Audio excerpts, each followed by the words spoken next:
The Lord be with you. A reading from the Holy Gospel according to Matthew. Jesus said to his disciples, "Blessed are your eyes because they see, and your ears because they hear. Amen, I say to you, many prophets and righteous people longed to see what you see, but did not see it, and to hear what you hear, but did not hear it." The Gospel of the Lord.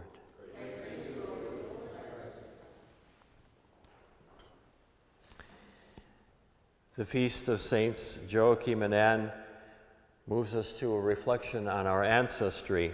Now, I'm not a great delver into my past ancestors, unless others have found. I did go to the National Archives once to see how far back I could go in this country, but that's it.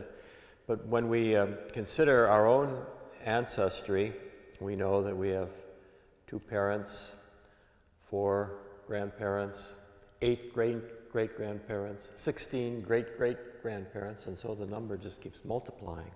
So you could go on and on trying to find connections and relations.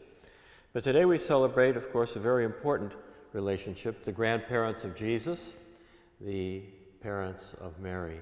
Joachim and Anne's names are not mentioned in the Bible, but they are mentioned in the Proto-Evangelium of James, a 2nd century document.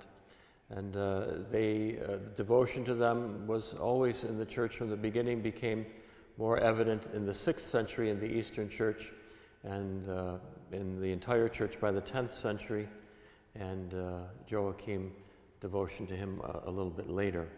But these figures remind us, of course, that we don't just pop into the world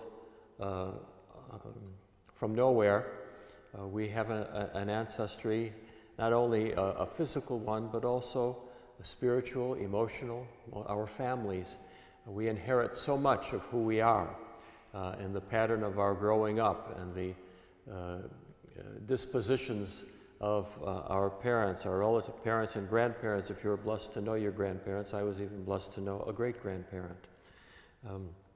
But to have a certain awareness of the gifts that they have given us, and given the privileged place that Mary had in salvation history, it's without a doubt or not unreasonable to think that Joachim and Anne had a great deal to do with her openness to God's will.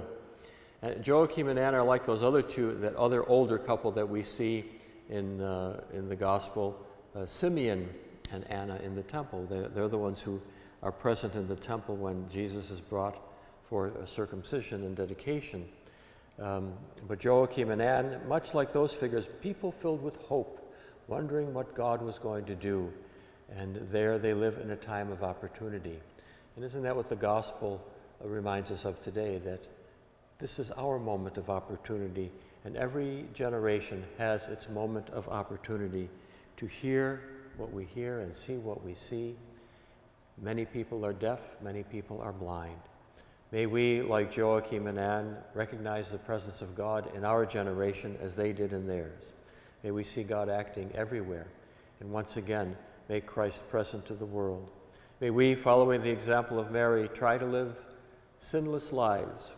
Though we can never be as successful as she was, God is with us with His grace to strengthen us, and through Mary's prayers, and I'm sure through the prayers of her parents, we continue to strive to see and hear God's presence in our midst.